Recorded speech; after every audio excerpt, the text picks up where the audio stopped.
Dê sua cara essa entrada. Tchau. Bom programa. Bom programa, galera.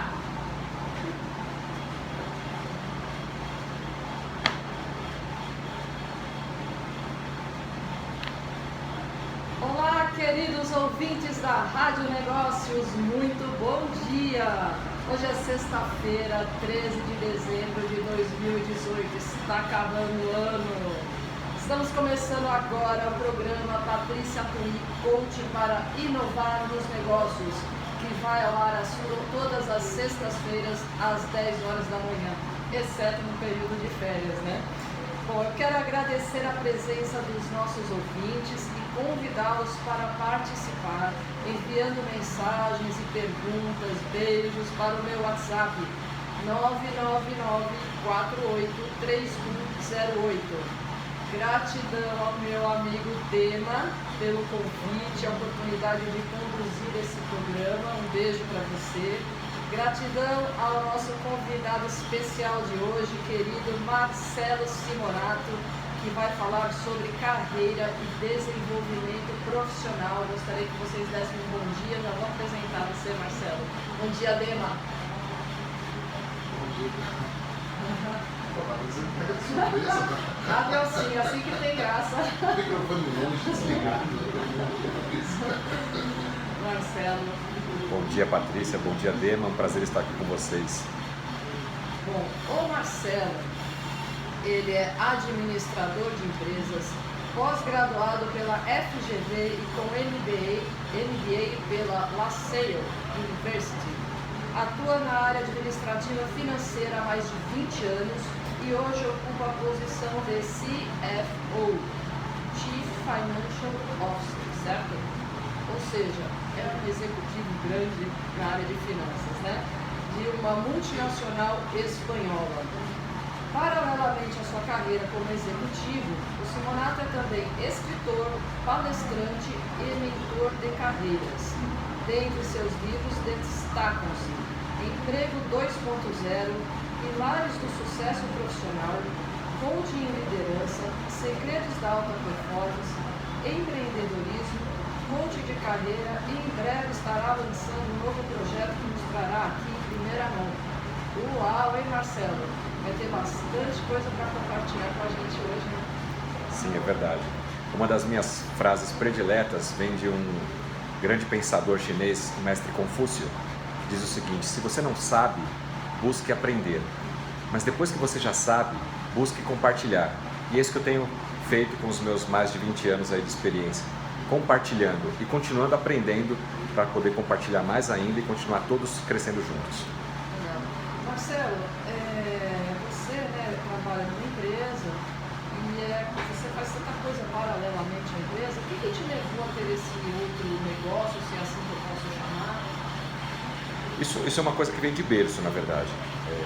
Eu cresci vendo meu pai atuar numa grande multinacional e sempre tendo a preocupação de ter um negócio próprio correndo paralelamente, seja junto com sócios ou mesmo com a minha mãe, com a família. Então aquilo ficou dentro de mim como importante, você ter um emprego ou mesmo uma atividade principal, mas como já se diz no popular, não colocar todos os ovos numa mesma cesta. Então você também se dedicar a alguma outra atividade. Eu tracei uma carreira de mais de 20 anos na área administrativa financeira e eu logrei êxito nessa carreira, onde eu queria chegar alguns anos atrás, e me vi nessa carreira dizendo, tá, e agora? O que eu faço daqui por diante? Eu ainda sou jovem, preciso trabalhar muitos anos, tenho muito a contribuir, né, e quero contribuir com a sociedade. E vi que eu também tinha dons e talentos para a área do ensino, para a área da escrita, e foi isso que eu busquei fazer. Então, ter um plano B de carreira, atuando nessa parte de escrever livros, ministrar palestras, treinamentos, levando essa experiência que eu tenho do mundo executivo para que outras pessoas também que, assim como eu, talvez lá atrás, vão começar a sua carreira e querem trilhar um caminho de sucesso. Quando a gente é jovem, a gente acha que o ponto A e o ponto B é uma linha reta e depois a gente descobre que ele é cheio de altos e baixos, né? Então, poder de alguma forma contribuir e traçar esse plano B de carreira enquanto você ainda está no auge de uma carreira executiva, como é o meu caso. Marcelo, a gente já estou recebendo aqui uma série de mensagens, né? O pessoal que geralmente participa aqui do programa são donos de empresas. você vai colaborar, que você vai fazer bastante informação que eles poderiam convidar para participar também? Os temas que nós falamos são, de forma geral, desenvolvimento profissional. E quando nós falamos de desenvolvimento profissional, tanto faz se você é um colaborador de uma empresa, um empregado, um funcionário, ou um empresário, um patrão. Porque todos nós precisamos nos desenvolver profissionalmente. Dentro do desenvolvimento profissional, você tem aspectos de liderança, de inteligência emocional, de gestão de equipes, de vendas, empreendedorismo, marketing, seja pessoal como marketing da sua empresa, networking, que é uma coisa tão importante. Então eu entendo que o assunto que nós estamos tratando aqui, o seu programa traz, ele é relevante tanto para profissionais que estão trabalhando numa empresa, como aqueles que já têm uma empresa, são donos, proprietários, ou até mesmo aqueles que hoje estão trabalhando, mas têm um sonho, têm um projeto de lançar a sua própria empresa, abrir a sua própria startup, empreender, né? Porque esse é um sonho especialmente do brasileiro, né? Nosso povo é um povo bastante empreendedor, bastante inovador, e eu recomendo realmente que para aqueles que estão trabalhando, não desistam do seu sonho, criem esse plano B do empreendedorismo paralelamente ao negócio que você já está atuando hoje. E para aqueles que já enveredaram para o lado empresarial, fique conosco, tem muito conteúdo bacana para poder ajudar você também a alavancar ainda mais a sua empresa. Vamos lá. Você escreve também para jornal, né, além de livros, né? E você fez recentemente, você deu uma entrevista para o jornal Folha de São Paulo sobre a importância de ter um plano B de carreira enquanto está nativo. Aliás, eu até acrescento aqui, uma vez eu também escrevi um artigo foi para o portal na web, foi justamente na época que a crise estava forte, estava boa, né? Qual a importância de ter um plano B e se os profissionais buscavam mais o plano B no momento do problema, né? Quando perdesse o emprego, né? Fala um pouquinho sobre isso. Foi justamente nessa tônica que o jornal Folha de São Paulo me procurou, na crise do auge do desemprego no Brasil, vendo que muitas pessoas estavam desempregadas, não conseguiam se recolocar e então estavam partindo para abrir alguma coisa. E esse é um grande erro que nós cometemos quando deixamos para a última hora o plano de abrir alguma coisa. Então é aquele profissional que trabalha 20, 30 anos numa empresa, é desligado ou entra num plano de demissão voluntária ou mesmo se aposenta, pega todo o seu fundo de garantia, todas as suas verbas rescisórias, tudo aquilo que ele acumulou e finalmente vai empreender, decide montar um negócio. E aí o que é pior? Ele trabalhou, por exemplo, 20 anos numa indústria, numa fábrica, e ele decide montar uma pizzaria, uma padaria, um restaurante, porque ele acha que aquilo vai dar dinheiro, mas ele nunca trabalhou com isso. Qual que é a chance do sucesso nesse empreendimento? Muito baixa. E mais de 70% das empresas fecham no primeiro ano. E todo aquele recurso, aquela economia que aquela família fez, vai embora, né? Outros trabalham numa empresa e de repente se veem desempregados, não conseguem se recolocar e também fazem dívidas para montar alguma coisa. E normalmente montam alguma coisa fora da sua área de atuação, ou seja, não tem experiência empresarial, que é importante, mas também não tem experiência naquele negócio. Alguém falou que vender comida dá dinheiro, que vender roupa dá dinheiro, não sei. E a pessoa envereda para aquilo, mas ela nunca trabalhou com isso, ela nunca foi vendedora. Então é um risco muito grande a gente deixar para quando a gente está desempregado ou aposentado, decidir então empreender. Por isso que o plano B, enquanto está no auge, significa você estar trabalhando, você ter uma remuneração que sustenta a sua família e paralelamente começa a construir o seu negócio de forma gradual, de forma que você não dependa do valor financeiro que venha desse negócio para você sobreviver, porque a chance dele dar certo é muito maior. Você não compromete a sua renda do seu trabalho principal e aquele negócio, tudo que ele render, você vai reinvestindo nele, até que em algum momento o plano B pode vir a se tornar um A. Isso vai levar 2 anos, 5 anos, 10 anos, eu não sei. Talvez você tenha por muitos anos plano A e plano B, e que ótimo, tenha 2 fontes de renda se for possível, 3 ou mais. Aproveitando esse seu documentário, vamos imaginar a pessoa que hoje acabou de perder o emprego. Nós temos aí, hoje atualmente não sei quantos desempregados, nós estamos na faixa de 14 o auge foram 14, hoje os números flutuam um pouco entre 12,8, 13,2. Vamos imaginar essa pessoa que acabou de perder o emprego, inclusive eu convidei pessoas aqui que eu sei que perderam o emprego, assista essa entrevista que vai valer a pena, né? E que querem empreender, né? Qual a dica que você daria assim no primeiro passo para eles buscarem um negócio e prosperarem? A primeira dica é o seguinte: busque fazer uma coisa não especificamente pelo dinheiro, mas sim por algo que você tenha paixão. Nós temos visto que os profissionais que são acima da média, os extraordinários, os outstandings, eles fazem a diferença porque eles fazem algo que eles gostam, que eles têm paixão. Então, se você vai empreender, não vise somente o dinheiro. O dinheiro é consequência de um bom trabalho. Mas se você vai empreender em algo que você não gosta, você vai ser frustrado e a chance desse negócio não dar certo é muito grande, porque você não vai se dedicar 100%. Ninguém consegue se dedicar 100% a algo que não ame, que não tenha paixão. Então, já tem um outro ditado popular que diz assim: encontre um trabalho que você gosta tanto de fazer e você nunca mais vai precisar trabalhar, não é verdade? Então é assim que a gente tem que encarar o nosso empreendimento.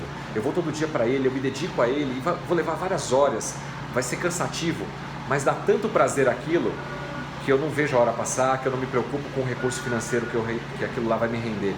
E certamente algum dia você vai ganhar muito dinheiro, porque as pessoas notam que você faz aquilo por amor, por paixão, e isso faz toda a diferença. Então, o que eu recomendo para as pessoas é: busque fazer algo no qual você tem excelência, você sabe fazer e você tem paixão por fazer, e não pelo que está na moda, porque todos estão fazendo.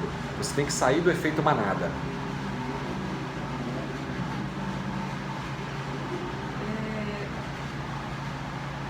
Eu estava aqui pensando no que você estava falando, né? E eu atendo muita empresa, né? E eu vejo uma situação da mente do empreendedor de formar os seus filhos dentro das suas empresas e trabalhar fora da empresa. Os meus filhos vão trabalhar comigo na empresa, vão ser os meus sucessores, mas nem sempre isso se torna uma boa fórmula de sucesso. Eu tenho visto isso nas empresas. O que você pensa sobre isso? Eu tenho algumas experiências para contar, pena que o nosso tempo é limitado, mas se tiver outras oportunidades nós podemos conversar. O meu primeiro emprego aos 14 anos foi num supermercado dos meus pais. Então, justamente, eu era aquela pessoa que aprendia com os meus pais o trabalho, né? Só que aprendia do jeito que meu pai empiricamente tinha aprendido, sem um conhecimento teórico. Isso durou por algum tempo, depois eu deixei de trabalhar com meu pai e vi a necessidade de ir trabalhar em outras empresas, né? Então, aprender com empresas, ou mesmo estudar fora, para trazer, num segundo momento, um conhecimento renovado para dentro do negócio da família é muito importante. Um pai que tem 2, 3 filhos e entende que aqueles filhos serão os seus sucessores e já coloca eles para trabalhar no negócio de uma vez, pode estar cometendo um grande erro.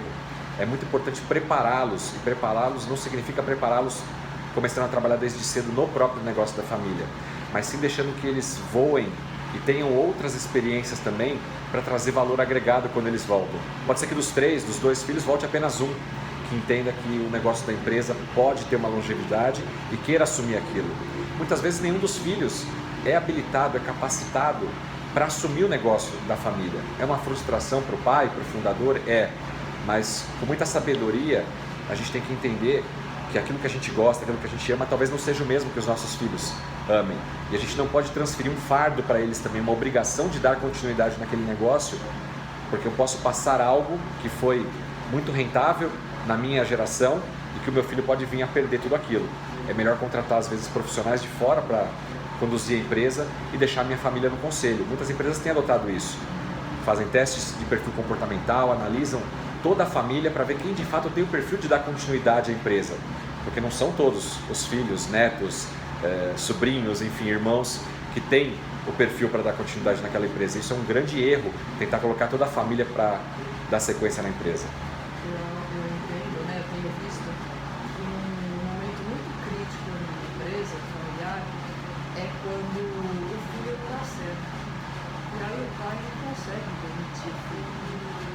Como você faz faz isso de uma maneira que não crie ruídos na família, enfim? Eu conversei com um amigo na semana passada e ele me disse que ele trabalhava na área comercial da empresa dos pais, uma rede de franquias muito bem sucedida no Brasil. E que depois de 11 anos trabalhando com o pai à frente da área comercial, ele se viu tão sufocado e ele chegou para o pai e falou: pai, eu estou pedindo demissão do negócio da família, eu não quero mais tocar esse negócio, eu não quero ser o seu sucessor nesta empresa, porque eu prefiro ter o senhor como pai novamente e não como patrão. É triste para um pai ouvir isso, mas hoje, passado alguns anos, esse mesmo amigo me disse: a relação com meu pai hoje é fantástica. Nós conseguimos aparar as arestas e voltar a ter uma relação pai-filho, que nós não estávamos tendo enquanto presidente e gerente comercial que nós éramos alguns anos atrás. Então tem que ser uma conversa muito madura entre pais e filhos para identificar o momento certo onde aquela experiência profissional de trabalhar junto está atrapalhando o relacionamento que é prioritário, eu entendo, na vida de um pai e de um filho, que é o relacionamento familiar. Se realmente o relacionamento profissional estiver atrapalhando isso, a minha recomendação é que seja feita realmente uma separação e que deixe esse filho seguir a vida dele, com o apoio do pai, talvez até para montar um outro negócio, porque o filho quer ser empreendedor também, mas não dá certo trabalhando com o pai naquele negócio, infelizmente. Acontece muito isso, choque de perfis. Eu tenho uma filha, minha filha tem 22 anos. Eu não vejo em hipótese alguma eu e ela trabalhando junto, e eu amo minha filha, mas juntos eu sei que nós entraríamos em conflito. É maduro saber disso. E por que eu vou tentar correr o risco de perder um relacionamento ótimo familiar com a minha filha para tentar empreender junto com ela no próprio negócio? Eu quero apoiá-la a que ela tenha o negócio dela. Vamos fazer uma paradinha, que eu quero preciso ligar no meu WhatsApp, porque aqui está tão intensa a nossa conversa, né? E pra nós Vamos ver as perguntas. Sim. Eu tô recebendo aqui. Falando com o seu lado do WhatsApp. Aí, ó. Olha que coisa. Olha, é difícil isso aí. Prestar atenção, interagir com o entrevistado e olhar o WhatsApp. O assunto flui, né? O assunto flui, se deixar a gente conversa o dia inteiro aqui. Pode sim, para eu abrir aqui, obrigada.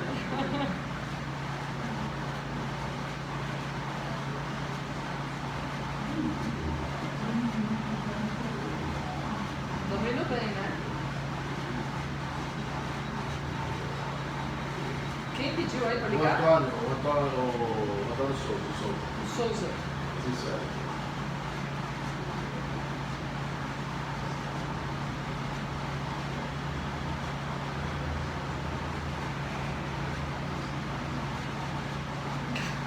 Esse cara pediu ele para divulgar a empresa. Manda um alô para o meu empresário de sucesso de Juarez. Fala para o Marcelo, olha só que legal o que você está fazendo com os meus filhos. Juarez, é até preço aqui.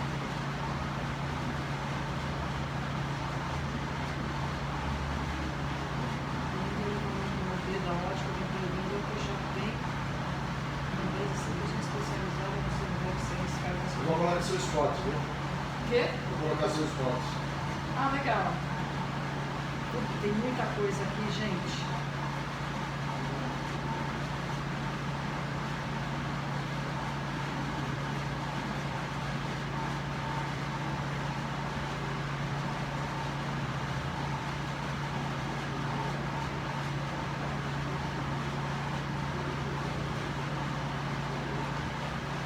Fala, produção.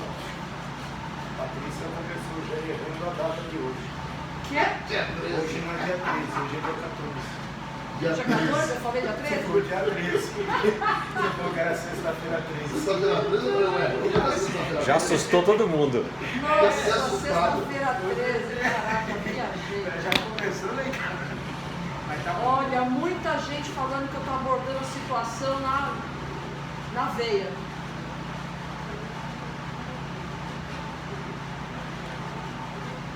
Ah, vai entrar energia elétrica com seus pontos, tá? Ah, meu pai falou que hoje é 14. Olha, tá muito bom, viu? É legal, né? Bom quando pega convidado assim, que fala bem, que manda bem, entende do que faz, né? Peraí, fala no microfone. Oi. Tá ouvindo? Tô, fala aí que aí eu desculpo. Oi, tá ouvindo? O que você falou? Eu falei assim, que é bom quando pega convidado assim, que manda bem a... sabe do que está falando, né? E você vê, com ele, né? Porque eu só ia aqui, né? Porque você tá falando de coisa tão interessante, tudo bem, né? Tá? Fica à vontade, isso é só uma... É para seus pontos, não tem problema.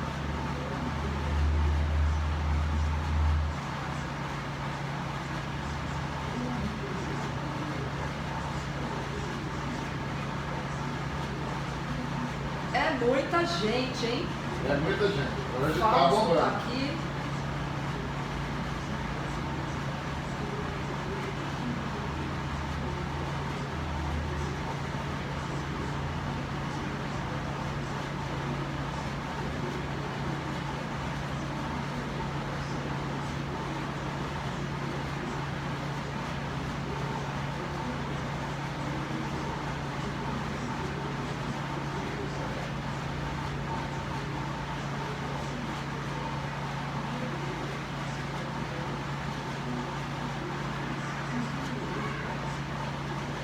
Acabando de ser tá?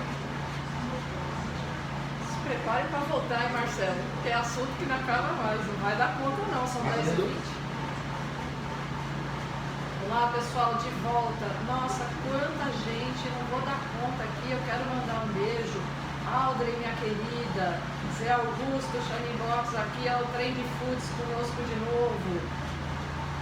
Quem mais? Ronildo, Suzana, Júlio de Campo Castelo.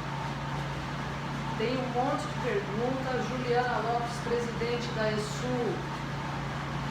Aliás, a Juliana me fez um agradecimento na semana passada. Lembra que eu falei? A gente convidou todo mundo para ir no jantar da ESU. Foi.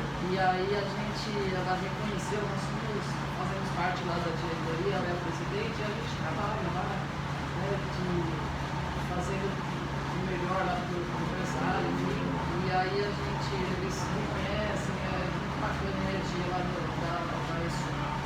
Bom, Carol, Andréia, quem mais está aqui? Deixa eu ver a pergunta. Fausto, obrigada, um beijo. Rafael, meu querido, Rafael Paladini casou essa semana. Felicidades para você, viu, meu querido?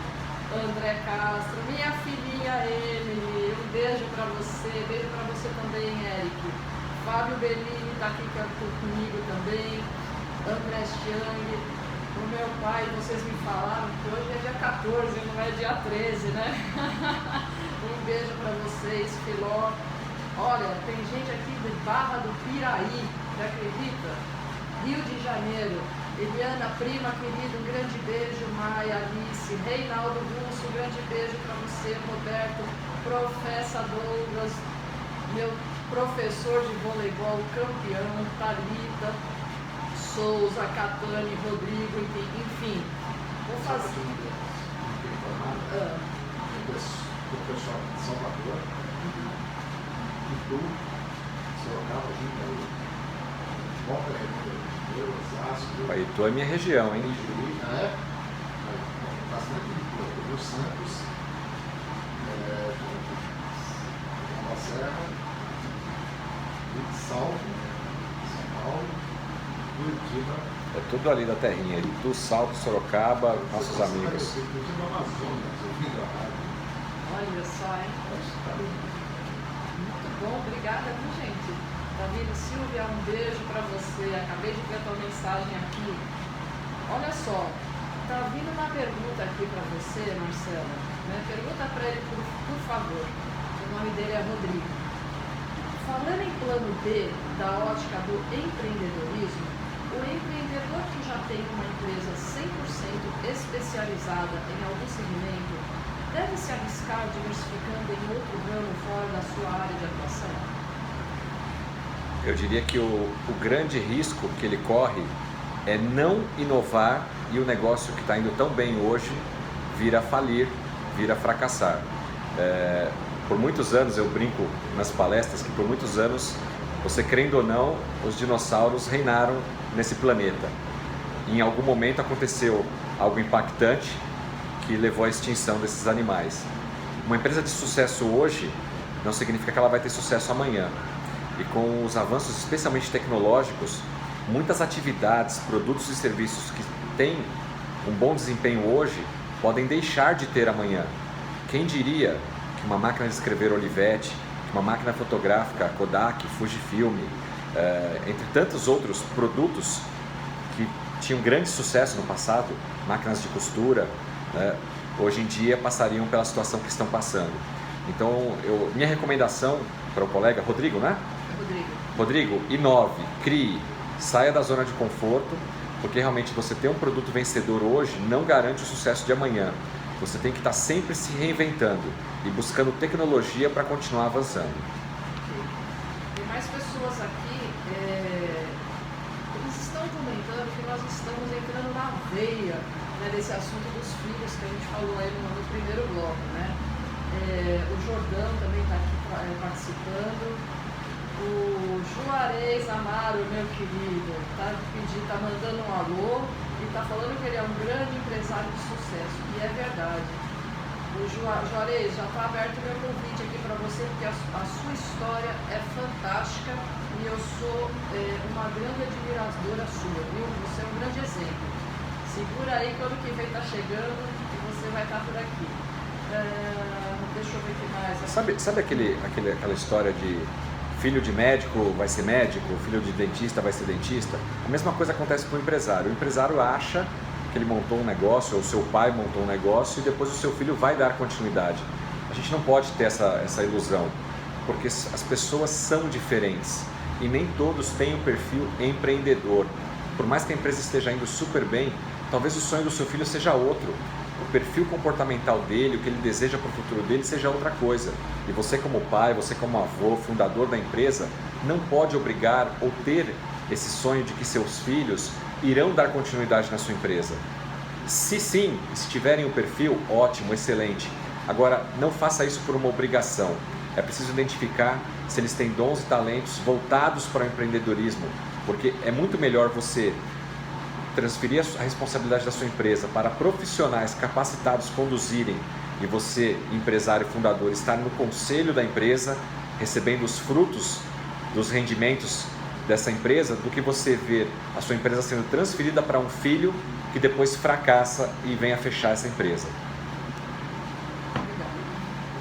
Vamos falar aqui sobre o emprego do futuro, né? Você também escreveu um artigo que você fala que o emprego do futuro será no modelo diarista. O que você quer dizer com isso? O nome do artigo ele é um pouco polêmico, porque a diarista, quem é a diarista?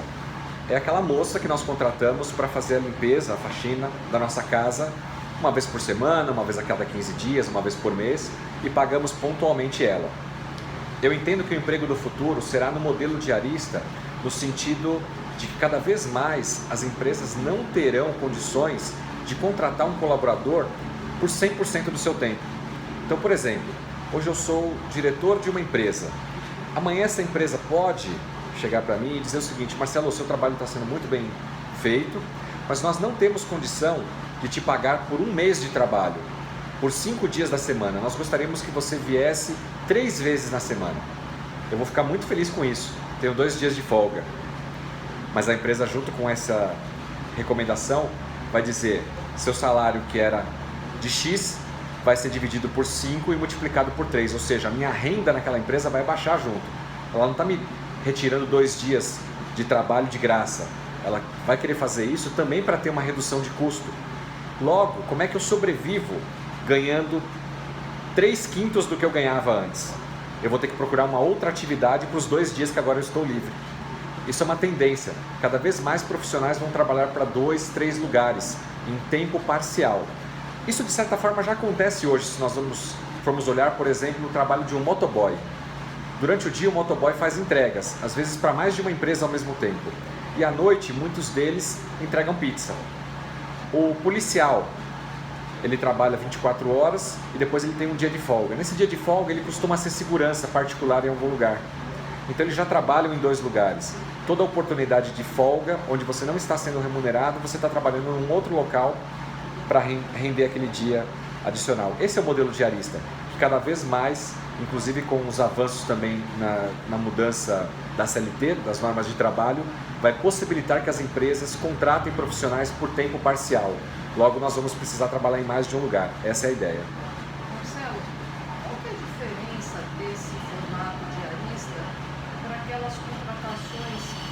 feitas através de jobs. Por exemplo, eu vou te contratar e você vai me entregar esses 3 projetos em tal prazo. Qual é a diferença? O modelo job, trabalho, né, traduzindo para o português, é um modelo que já existe há algum tempo. Ele é muito voltado especialmente para a área de tecnologia, de TI e para a área de marketing. Então eu contrato, por exemplo, um desenvolvedor de um programa, de um software, por um job. Então eu tenho um tempo específico, um valor contratual com aquele profissional. Eu preciso desta ferramenta, desta aplicação criada em 5 dias e eu vou te pagar X mil reais. Então ele vai trabalhar para mim, se ele vai trabalhar da casa dele, se ele vai vir na minha empresa, não me importa muito aonde ele está, mas eu contratei ele por um job. Isso já existe e vai continuar existindo. Então profissionais de TI pegam vários jobs, vários trabalhos ao mesmo tempo e trabalham para várias empresas, emitem uma nota fiscal, porque eles normalmente são pessoas jurídicas, e cobram por aquele job. O mesmo acontece na área de marketing. Então eu contrato um profissional ou uma empresa de marketing para fazer um job. De repente eu quero que eles façam o meu vídeo institucional. É um trabalho pequeno. Eles vão fazer gravações comigo, vão editar os vídeos, vão preparar e vão me entregar aquele vídeo. Eles não são meus funcionários CLT contratados da minha empresa. Então esse modelo existe e vai continuar existindo. O que eu estou dizendo em termos do trabalho diarista é que esse modelo ele vai vir também para dentro das empresas, onde você tem analistas, supervisores, gerentes, diretores, que hoje são CLTs e que existe uma tendência de que também passem a trabalhar para mais de uma empresa ao mesmo tempo, não focados um mês inteiro para uma única empresa e registrados com carteira assinada. Você sabe se a reforma trabalhista está atendendo para esse modelo? Sim, totalmente. Até então, as empresas só poderiam contratar serviços temporários ou terceirizados de atividades que não fossem fins.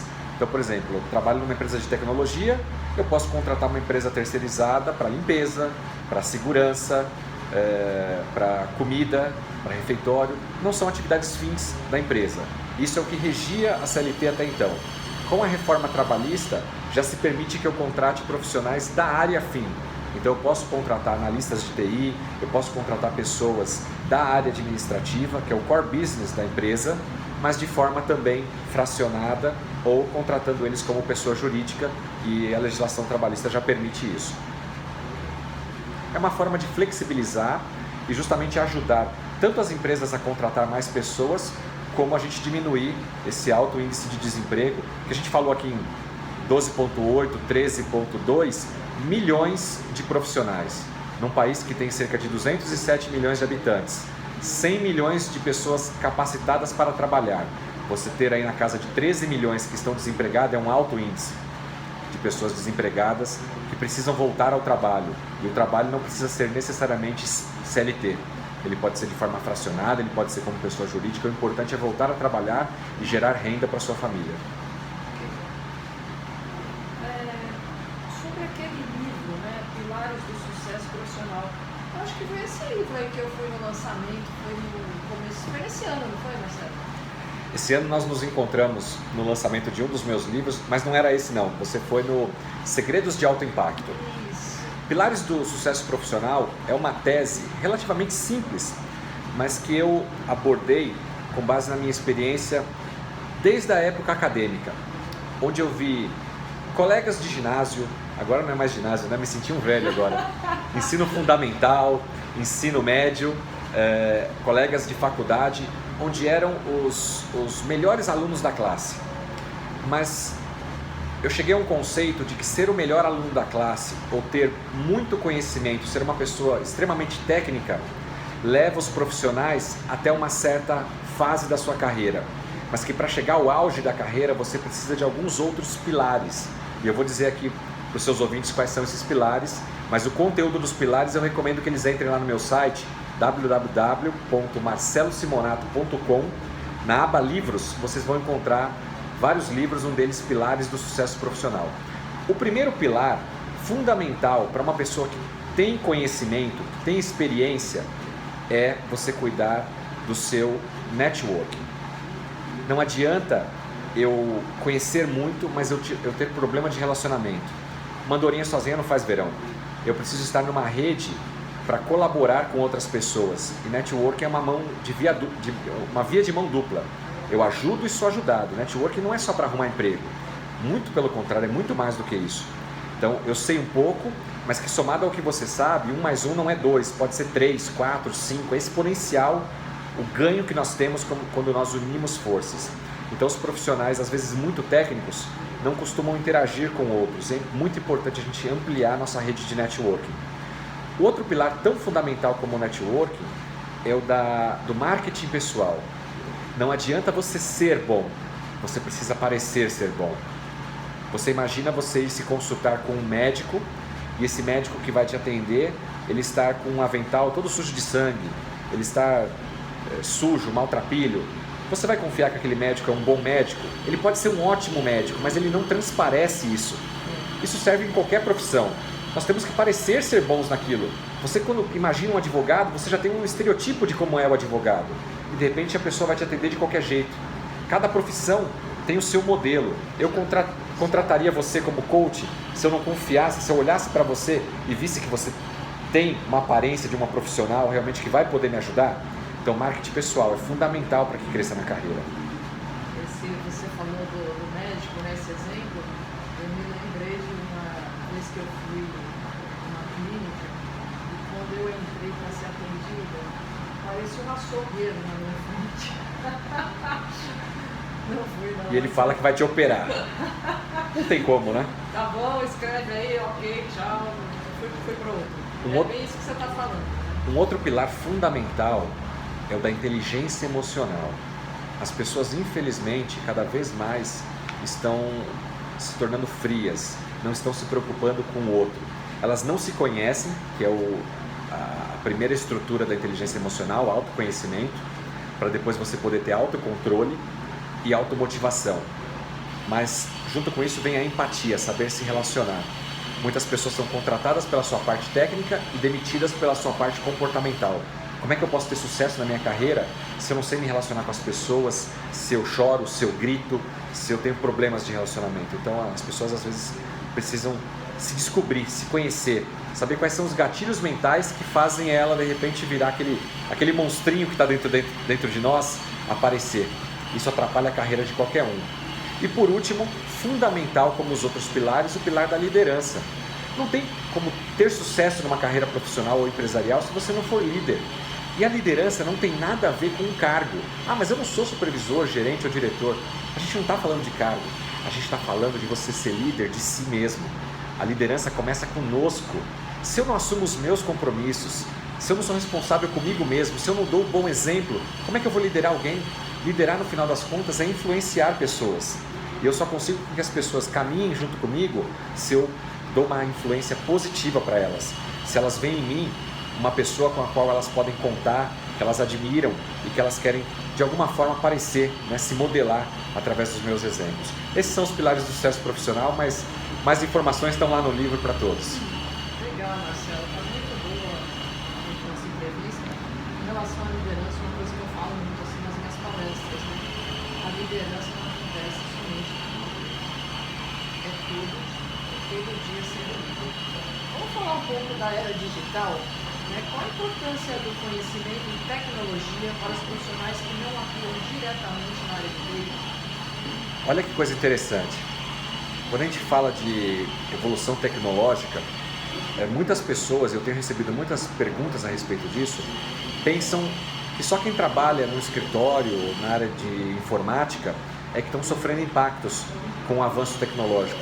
E não se deram conta de que esse avanço é um avanço que ele começou pequenininho e que exponencialmente ele vem crescendo muito. Lembra lá atrás quando você ia na fila de um banco e você tinha 10, 20 atendentes no caixa te atendendo? A gente pegava a fila e muitos profissionais ali nos atendendo. O que aconteceu? Foram criados os caixas eletrônicos. Quantos atendentes em banco numa agência você tem hoje? 1 ou 2 no máximo. Existe um estagiário lá na porta do banco que já te pergunta o que você pretende fazer na agência e te direciona para ser atendido num caixa automático, para evitar justamente que você vá na fila falar com uma pessoa. O segundo avanço, a segunda onda, foi o Internet Bank. Então você não precisa nem ir mais no banco. A maioria das coisas você faz pela internet, através do Internet Bank. E a última agora, os aplicativos no celular. eu consigo pagar a conta, transferir, fazer o que eu quiser com o meu celular, eu não preciso nem entrar mais na internet, é um aplicativo no celular. Logo, os profissionais bancários têm que se reinventar, e eles não são de TI, eles atendiam lá no caixa, na ponta do caixa, que hoje não existe mais.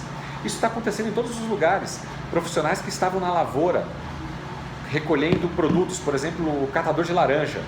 Hoje tem um trator, uma máquina que faz a colheita e você não precisa mais dos profissionais recolhendo as laranjas. Logo, esse profissional ele tem que buscar uma outra profissão.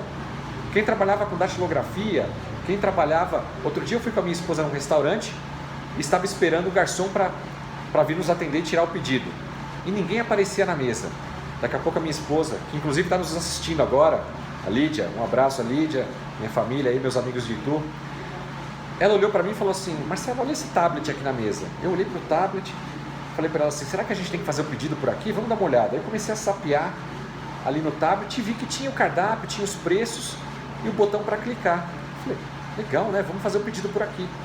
Escolhi a minha refeição, ela escolheu a dela, dei um enter, acendeu uma luzinha. Em 10, 15 minutos veio uma outra pessoa que não era garçom, é um cargo abaixo do garçom, e com o nosso prato e nos entregou. O garçom perdeu o emprego nesse local ou não perdeu? O avanço tecnológico substituiu o garçom. Então isso acontece em todas as áreas. Então a minha recomendação aqui para qualquer profissional: esteja atento aos avanços tecnológicos, especialmente no que diz respeito à sua área de atuação. Se você faz um trabalho extremamente rotineiro, saiba que ele vai ser automatizado nos próximos anos. Nós precisamos pensar com a cabeça, agir com inovação, para que a gente possa continuar tendo empregabilidade, gente. É fundamental. Eu costumo dizer nas minhas palestras o seguinte: as pessoas que vão para um trabalho, que sobem um elevador, que entram num departamento, que estão lá com 40, 50 pessoas na mesma área, trabalham 8 horas, 10 horas por dia, 5 dias da semana, 20, 22 dias no mês, e não conseguem dar um bom dia para o seu colega do lado, elas já estão virando um robô. Não adianta depois reclamar que veio uma automação e tomou o lugar dela. Ela permitiu isso.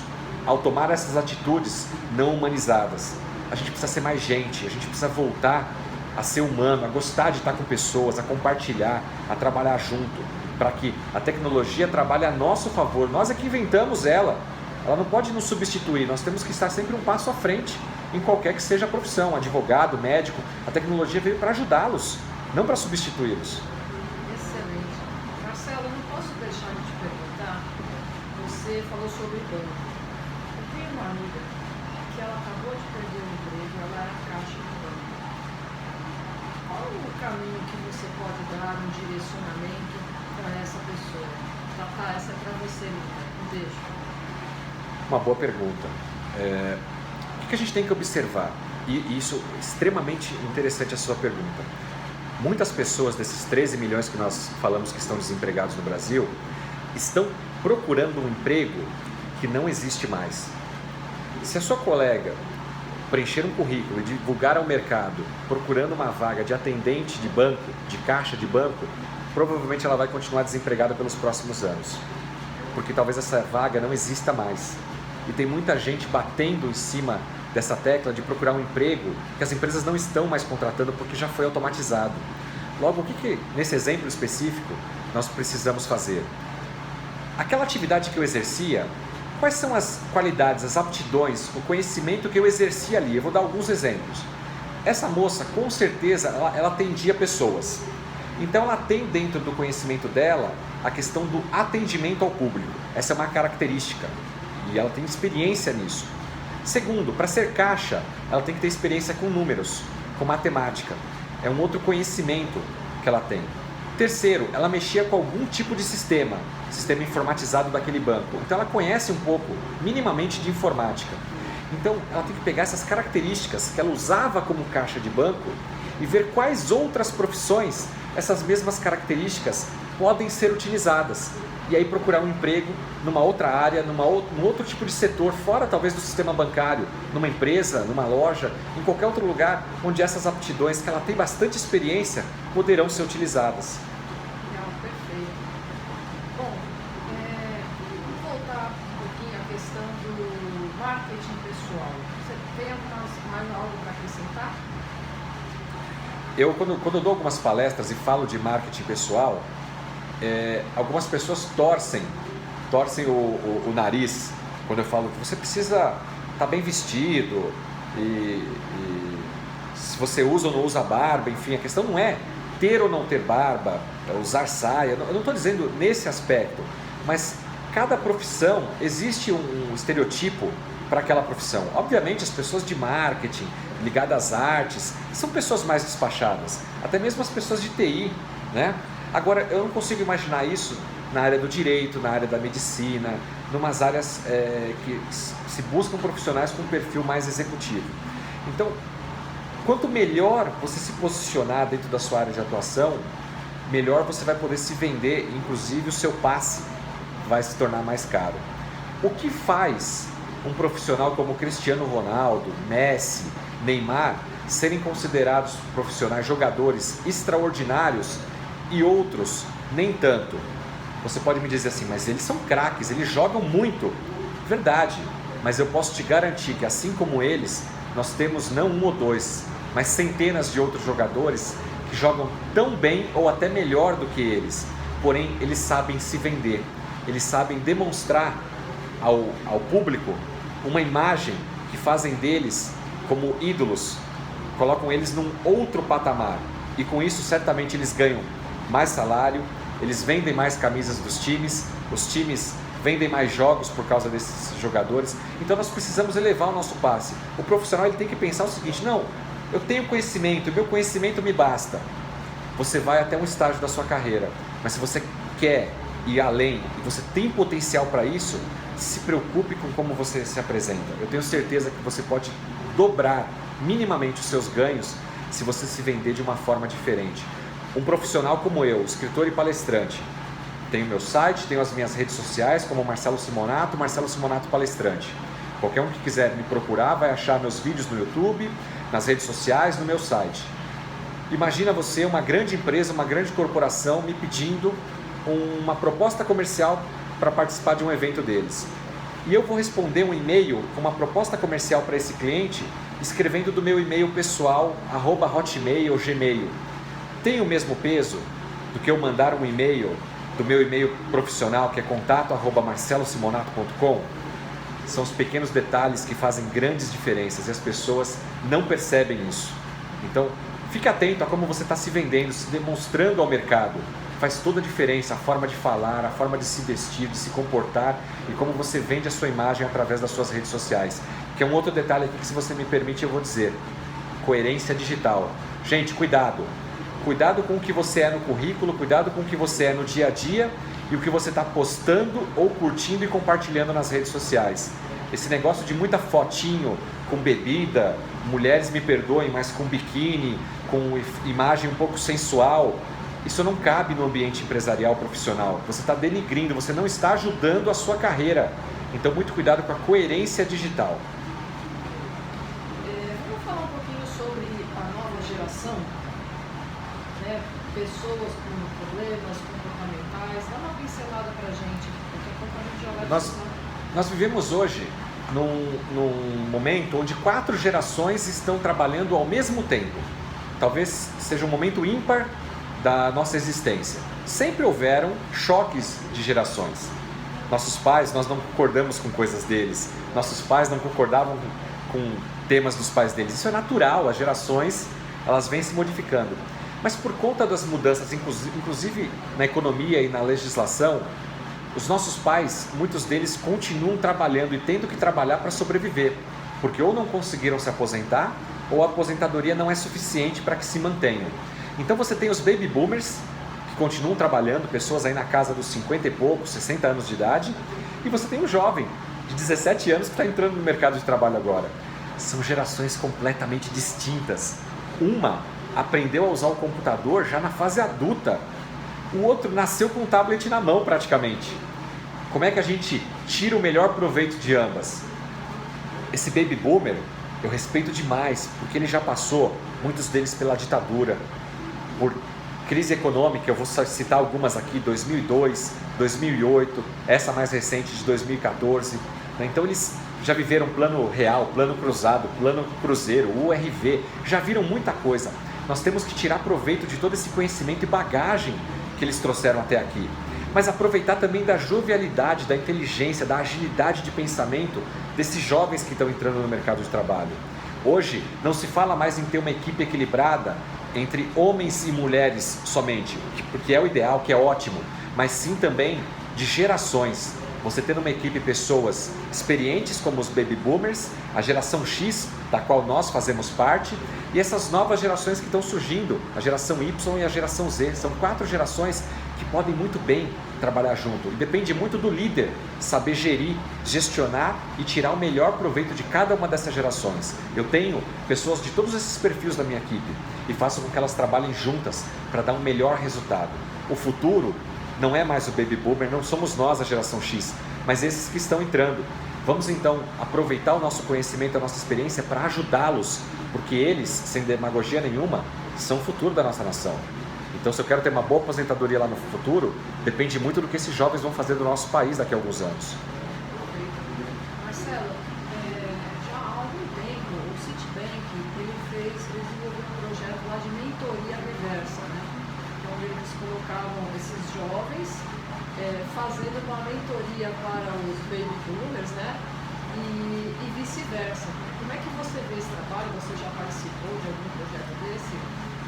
Eu sou mentor de vários jovens e todo jovem que eu assumo como mentor, eu sempre digo isso para ele: aqui tem que ser uma via de mão dupla. Eu vou te passar experiências que eu vivenciei ao longo dos meus 20 e poucos anos de experiência, mas eu quero aprender contigo também, porque eu não sou a melhor pessoa em âmbito tecnológico. Então você tem muito a me ensinar também. Vamos compartilhar e crescer juntos. E essa mentoria cruzada tem funcionado muito e grandes corporações estão adotando esse modelo, onde os seus executivos, os seus sócios, os profissionais mais sêniores assumem um papel de mentor de um jovem, especialmente que esteja entrando na empresa, mas também tem que estar aberto para receber desse jovem um aprendizado, especialmente sobre tecnologia, sobre assuntos de inovação, sobre assuntos de método ágil, sobre Kanban, sobre Six Sigma, enfim, tudo que é a teoria produtiva de excelência, de rapidez, de agilidade. Porque no final das contas, o que uma empresa precisa? Lucrar mais. E como é que uma empresa lucra mais? Aumentando as suas vendas, a sua receita e diminuindo os seus custos. Para fazer isso, a gente precisa otimizar um monte de coisa, né? Fazer mais rápido, fazer melhor, ter melhor produtividade. Então nada melhor do que ter realmente essa troca, esse intercâmbio entre as gerações. Isso se faz muito com mentoria. O mentor não é chefe um do outro, é um parceiro, é um colega, e eles fazem ajuda mútua com essa mentoria cruzada. Eu acho perfeito isso. Acho que o grande desafio com todo esse contexto é a mudança do modelo mental. Você, a pessoa que tem mais experiência, estar disposta a abrir e respeitar a opinião do mais novo. Acho que é a fórmula da mudança.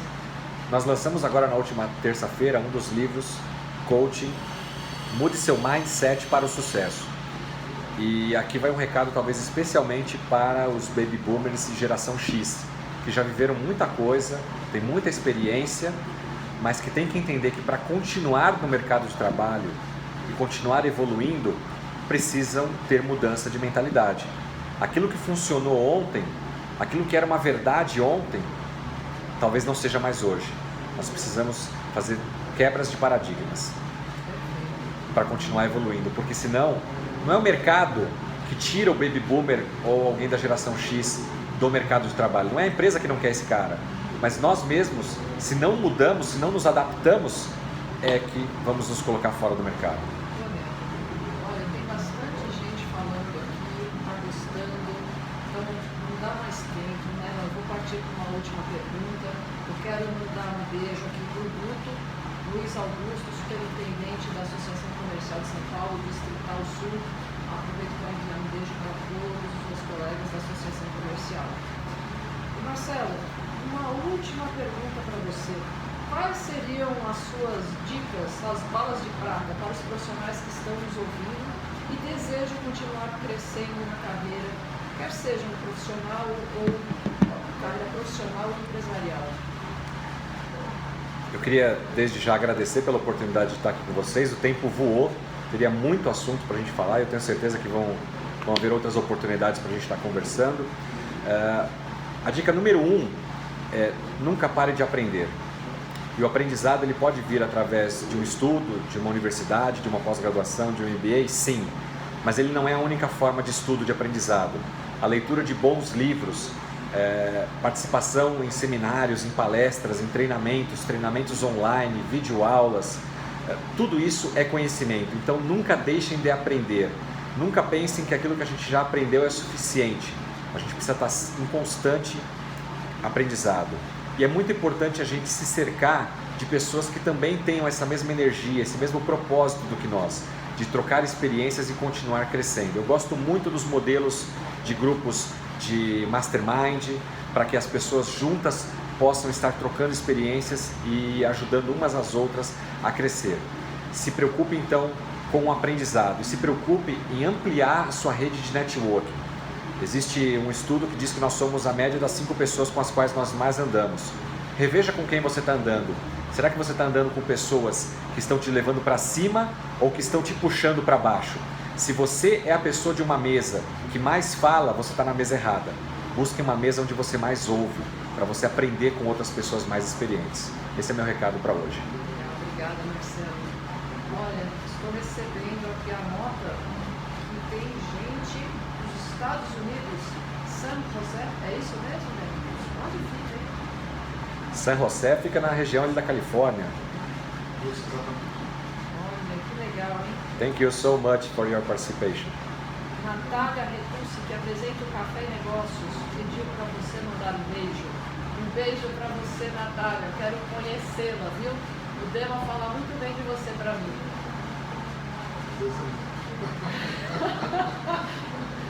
Às vezes, né? Bom, Marcelo. O pessoal também que às vezes fala aqui, é importante dizer, eu não, cortou alguma coisa assim. Lembrando que aqui é uma rádio web, né? Então tem a ver com a internet que a pessoa está utilizando, né, Dema? Explica um pouquinho aí, você. Cortou, tem algumas mensagens. Não, às vezes é a própria conexão da pessoa. Se cair, por exemplo, se cai a conexão, a gente recebe um log na hora. Graças a Deus, muito log. Mas não é a